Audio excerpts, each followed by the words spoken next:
Dans cette vidéo, on s'intéresse sous un angle chimique aux antiseptiques et aux désinfectants, notamment aux espèces chimiques qui sont contenues dans ces solutions, puisque ces espèces chimiques réagissent par des transformations d'oxydoréduction, et donc on va introduire l'oxydoréduction.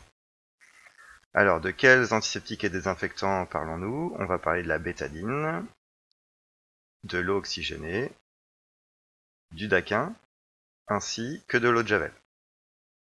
Ces solutions contiennent certaines espèces chimiques, du diode dans la bétadine, du peroxyde d'hydrogène dans l'eau oxygénée, des ions permanganate dans le daquin, et puis le daquin et l'eau de javel contiennent tous les deux des ions hypochlorites. Ces espèces chimiques, par leur action, se transforment. Alors, le diode se transforme en ion iodure, le peroxyde d'hydrogène se transforme en eau, les ions permanganate se transforment en ion manganèse, et les ions hypochlorites se transforment en ion chlorure.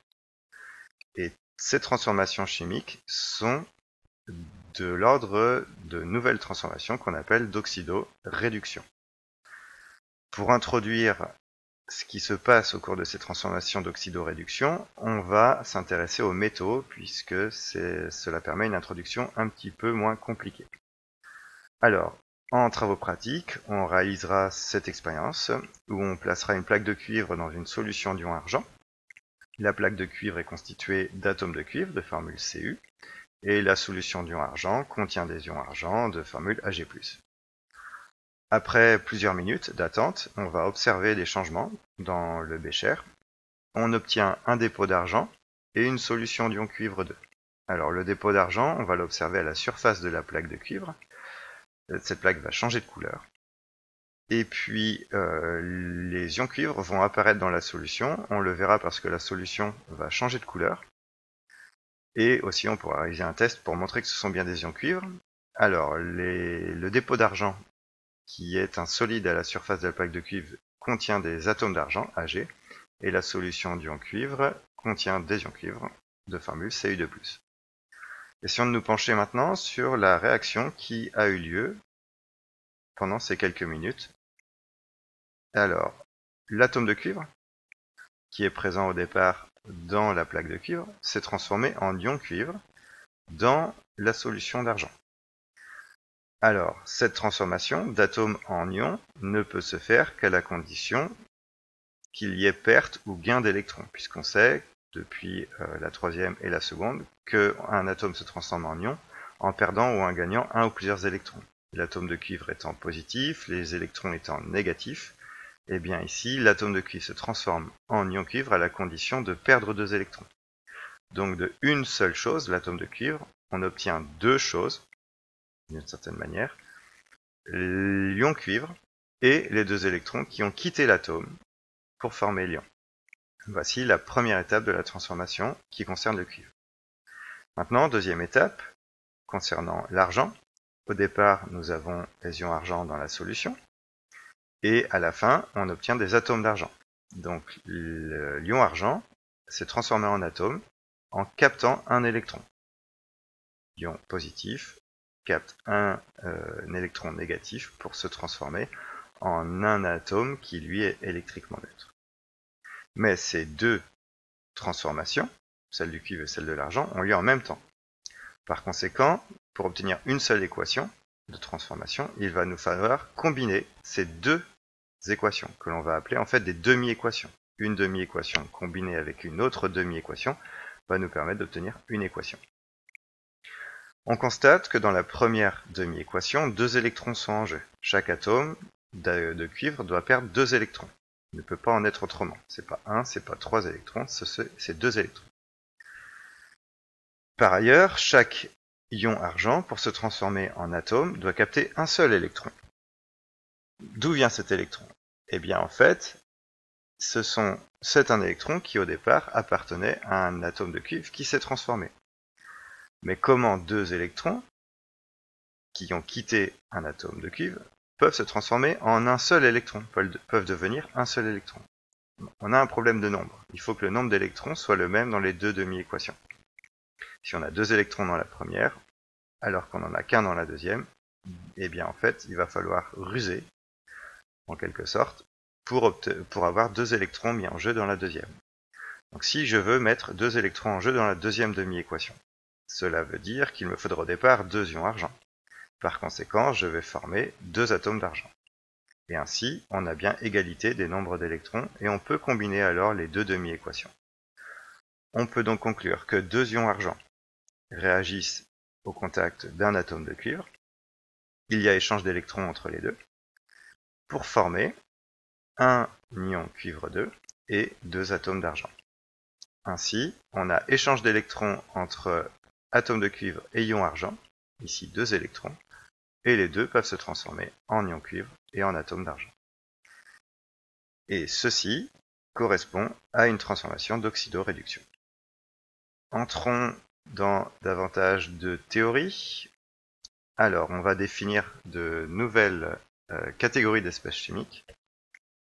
Un oxydant, c'est une espèce chimique qui est capable de capter un ou plusieurs électrons. Et cette transformation, le fait de capter ce ou ces électrons, va s'écrire de cette manière-là. L'oxydant capte un ou plusieurs électrons, ainsi il se transforme, et l'espèce chimique en laquelle il se transforme se nomme réducteur. Si au départ on est en présence d'un réducteur, eh bien pour qu'il se transforme, lui, il doit céder, perdre un ou plusieurs électrons. Cette transformation, on va l'écrire de la manière suivante. Le réducteur va se transformer en une espèce chimique qui s'appelle l'oxydant, en perdant un ou plusieurs électrons. Ici, on retrouve une écriture qu'on a vue précédemment dans le cas du cuivre et de l'argent. Et on a donc des couples d'oxydants et de réducteurs qui peuvent se transformer l'un dans l'autre. Et un couple va toujours s'écrire avec d'abord la formule chimique de l'oxydant, ensuite la formule chimique du réducteur, et le slash qui sépare les deux formules chimiques. Et une réaction chimique ne peut avoir lieu qu'entre le réducteur d'un couple et l'oxydant d'un autre couple. Alors pour cela, on va s'appuyer sur les équations qu'on a vues précédemment avec le cuivre et l'argent. On avait constaté qu'un atome de cuivre se transformait en ion cuivre 2 en captant 2 électrons. Ici, on constate que cette demi-équation s'apparente à l'écriture de cette demi-équation, où les électrons se trouvent à droite, ils ont été cédés, ils ont été perdus. Par conséquent, l'atome de cuivre est le réducteur, l'ion cuivre 2 est l'oxydant, et le couple va s'écrire oxydant/réducteur, donc Cu2 plus Cu. Concernant l'argent, on avait constaté que un ion argent captait un électron pour s'en transformer en un atome d'argent, puis on avait multiplié par 2 cette demi-équation pour avoir égalité du nombre d'électrons. Cette demi-équation s'apparente à la première, ici, où on a captation d'électrons pour se transformer. Donc l'ion argent s'apparente à l'oxydant, l'atome d'argent s'apparente au réducteur, par conséquent le couple va s'écrire Ag plus Ag. Et puis ensuite on avait combiné ces deux demi-équations, puisqu'elles avaient le même nombre d'électrons, pour obtenir une équation finale qui, elle, correspond à une équation d'oxydoréduction. Revenons maintenant aux antiseptiques et aux désinfectants, où on va pouvoir mettre en œuvre ce qu'on vient de voir dans le cas des métaux. Alors les équations vont être un petit peu plus compliquées. La bétadine contient du diode I2, et quand le diode I2 se transforme en ion iodure sous la forme de cette demi-équation, où le diode capte 2 électrons. Donc ici on a oxydant qui capte 2 électrons pour se transformer en réducteur. Donc le couple va s'écrire I2/I-. I2 est l'oxydant, I- est le réducteur. L'eau oxygénée contient du peroxyde d'hydrogène H2O2. Quand il se transforme en molécule d'eau H2O. Et cette transformation s'écrit sous cette demi-équation, où H2O2 capte 2 électrons en présence de 2 ions hydrogène pour former 2 molécules d'eau. Donc ici on a l'oxydant qui capte des électrons pour se transformer en réducteur. Donc le couple s'écrit H2O2, H2O. Dans le cas du daquin, qui contient des ions permanganate, MnO4-, il se transforme en ion manganèse en captant 5 électrons en présence de 8 ions hydrogène et il y a également formation de 4 molécules d'eau. Donc les ions permanganate MnO4- captent des électrons c'est le comportement d'un oxydant, donc Mn2+ est le réducteur, et le couple va s'écrire MnO4- Mn2+.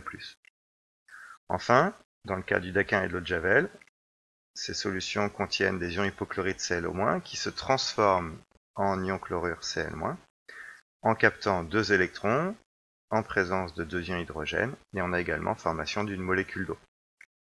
Donc les ions hypochlorite Cl- captent des électrons, ils se comportent comme un oxydant, donc Cl- est le réducteur, et le couple c'est écrit Cl-, Cl-. Voilà pour ces demi-équations un petit peu plus compliquées. Et une dernière constatation, une dernière remarque, on peut observer que les espèces chimiques présentes dans ces antiseptiques et désinfectants ont tout le comportement d'oxydant. I2 est un oxydant, H2O2 est un oxydant, MnO4- est un oxydant, Cl- est un oxydant.